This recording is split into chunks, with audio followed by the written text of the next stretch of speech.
I say, let me tell you something. Once you increase your sense of worthiness, you won't even be able to open your mouth saying that somebody is taking care of you. You want to take care of yourself. But see, because he doesn't feel worthy, he's intelligent, 17 years from a major corporation, they've spent thousands of dollars training him. He knows he has the book knowledge, but his attitude is, his vision of himself, his sense of deservingness says, you can't have that. So he will fabricate all kinds of excuses on why he can't have it.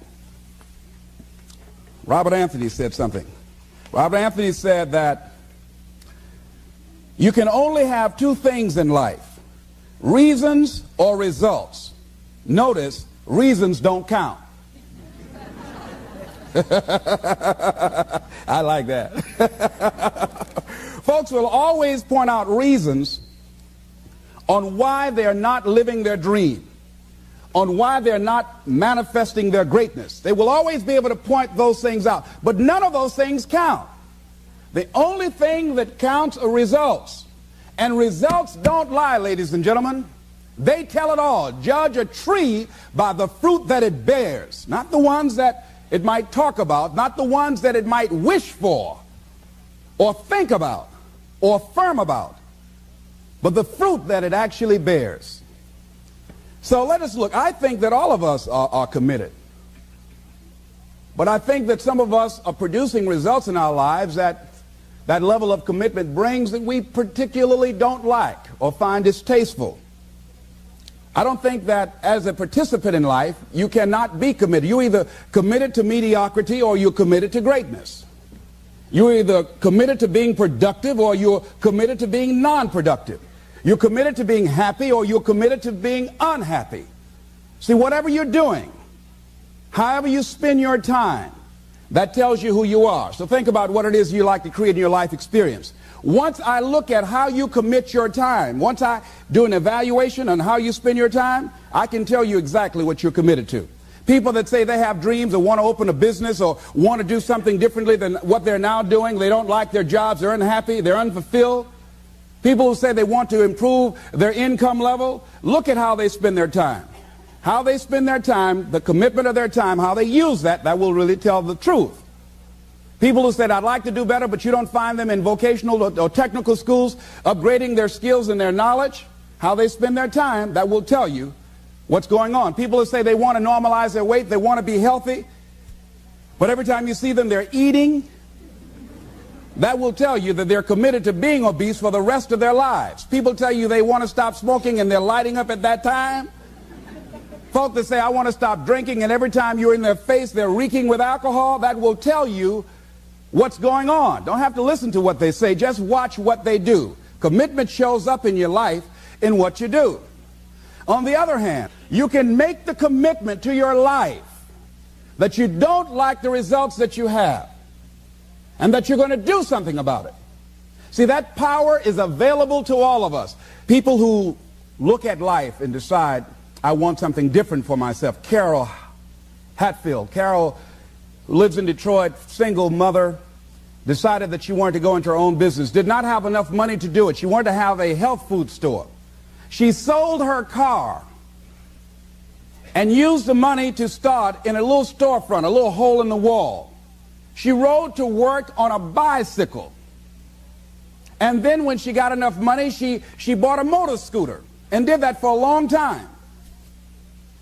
She's now a very successful person. She now has 3 health food stores.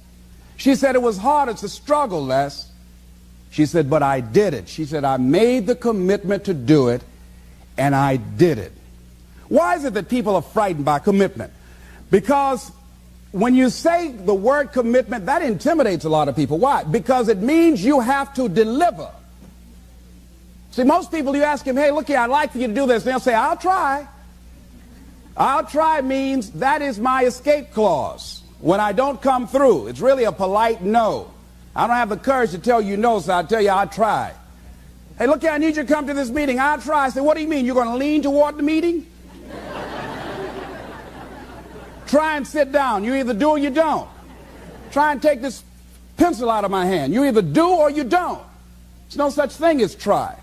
So most people like to use that language. They don't want to commit themselves because commitment means, among many things, no excuse is acceptable. That's what it means. No excuse. That if you decided that you're going to do this, if it becomes hard, then do it hard. If it's difficult, so what? If it's inconvenient, so what? See, a lot of people made a commitment to come here tonight, but they looked outside and said, it's raining. The temperature dropped. It's cold outside. And they decide to give up on their commitment. And that's how people do about their dreams. They don't honor their commitment to themselves. Let me tell you what happens when you don't keep your commitment. Number one, it begins to deplete your self-esteem and it erodes your self-image. It weakens your faith in yourself. You don't feel good when you don't keep your commitments. The other thing is that you begin to develop weak relationships with people. People begin to realize they can't depend upon you. They can't rely on you because you won't keep your word. You've established that kind of reputation. Just think, what would your life be like if you decided to keep your commitments? What will all of our lives be like if we decided to keep our commitments? That we decided to do the things that we said that we were going to do. That we wouldn't even speak it unless we were going to do it. If we decided just for a week, just see what your life can be like. Let's do it for a commitment to make it a 7-day commitment that I won't say I will do anything unless I'm going to do it. And find out what your life will be like. Let me tell you what, if you follow it through, if you keep your commitment to the commitment, at the end of the 7 days, you'll feel strong and powerful. Because by honoring your commitment, each time that you do, that empowers you. Whatever discipline that is required. Whatever it is that you must do. So I'm suggesting, number one, commit yourself to live in the present. I saw the movie, The Dead Poets Society, Robin Williams, and they had a line in there, seize the moment. Many of us are not able to move forward and develop and manifest our greatness because we spend so much time looking back or worrying about the future. Seize the moment. See, you cannot go into the future and manifest your greatness when you have various things in your life that's blocking you. Let's look at how we can begin to keep our commitments. Remembering what Dr. Robert Anthony said about results. When you keep your commitments, you're able to produce some different kinds of results in your life. So how can we keep our commitments? And do we keep all commitments? No, we don't. You will not be at 100%. However, you will have a greater percentage rate of maintaining your commitments to yourself, whatever those things might be.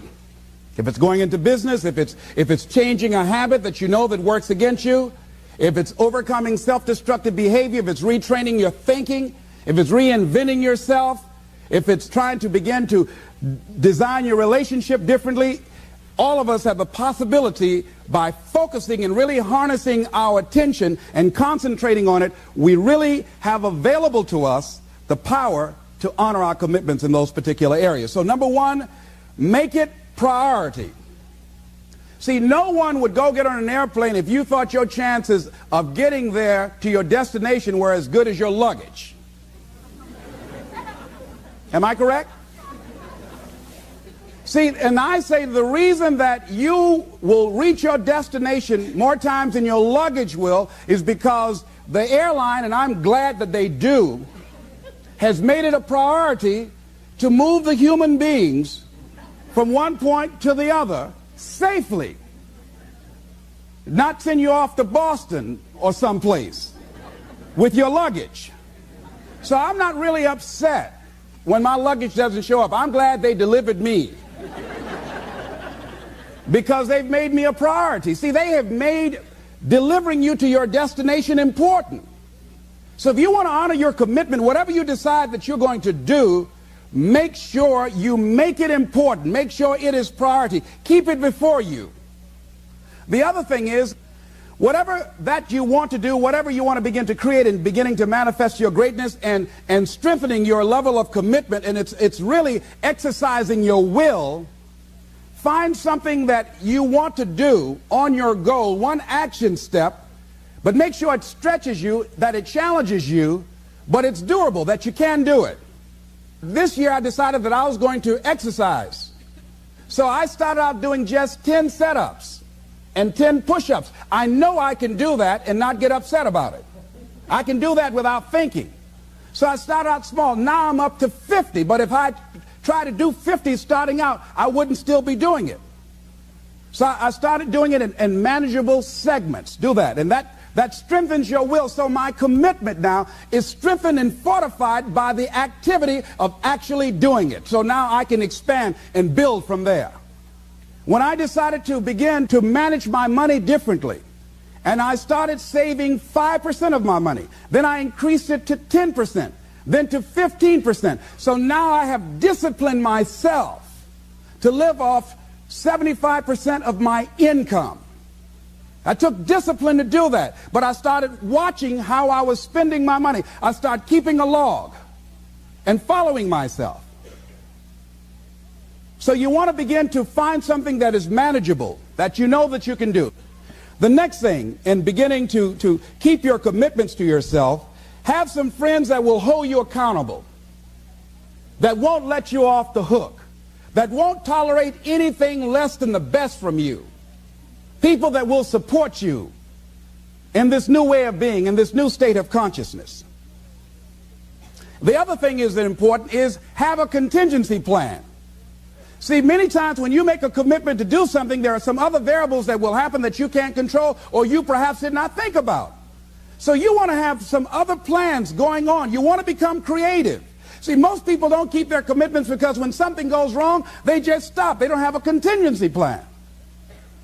So they don't know what to do next. Start being creative. If you challenge yourself, many times we say, I don't know what to do. And I always ask myself, but if you did know what to do, Les, what will it be? That activates another part of my mind. I start thinking about the possibilities and just experimenting.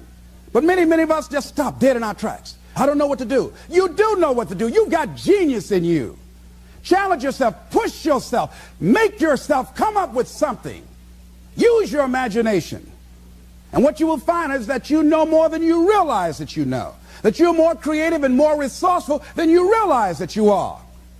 And as you do that, the more you do it, the easier it will become. At first, it's going to be a struggle. And after you get into a certain level of consciousness, you will ask yourself, how is it that I didn't see this before? At the level that I'm managing my business now, they say consciousness is what we are. I literally look at myself and say, how is it that I didn't do this before? Why is it that I couldn't see this before? And the reason that I didn't see it before, because I didn't challenge myself. I didn't put myself out here. See, the reason that most of us go through life never discovering our true greatness, literally walking, breathing corpses, the uncommitted life isn't worth living. Why? Because it doesn't produce anything. See, you only make things happen. Your life only counts. You only make a difference when you are committed. When you make a commitment with your life. That's the people that make a commitment with their lives. The people that make a commitment to their customers. The people that make a commitment to their families, to their relationships, are the people that make the greatest impact in life.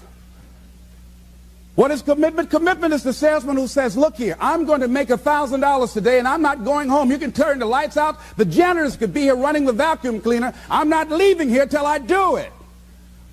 I used to be a door-to-door salesman. I had X number of TVs. I had a minimum amount that I knew I had to sell every day in order to provide for my mother, who was ill at the time, who had lost her job at the M&M cafeteria because of arthritis. And I said, I'm going to go door to door, and sometimes I would not come home until 1 o'clock at night, knocking on people's door, people closing. What do you want? Would you like to buy a nice working month's television set, no money down? No. What about an Emerson TV? No. Thank you very much. Do you know anybody else that would be interested? No. Thank you very kindly. Knock on another. Hello. Would you like to buy a nice working television set, no money down? No, get away from our door. Thank you very kindly. Do you know anybody else would be? Yeah, my cousin, he lives 2 doors down. Thank you very kindly. I tell him you sent me. When I heard your cousin told me that you wanted to buy a television set, told me to come here and talk to you, we got a special discount for you. Yes, come in, I'm interested. I would just keep right on. I would not go home until I did it. It's an interesting thing, ladies and gentlemen, that when we put ourselves in a situation where we say we're going to do it, it puts you in another zone where the universe responds to you. When you have that kind of consciousness, see, the universe responds to the man or woman that refuses to be denied, because that is your commitment. That business that you want, that book you want to write, that dream that you have of controlling your destiny, that is yours. That power to create that and to manifest that, that is yours. That's available to you. But you've got to be willing to stand there and face disappointment, not have support, be lonely, doubt yourself sometimes, be rejected again and again and again, become bankrupt if necessary, again and again and again, and refuse to turn around until life gives it up. Nothing can resist a person that has that kind of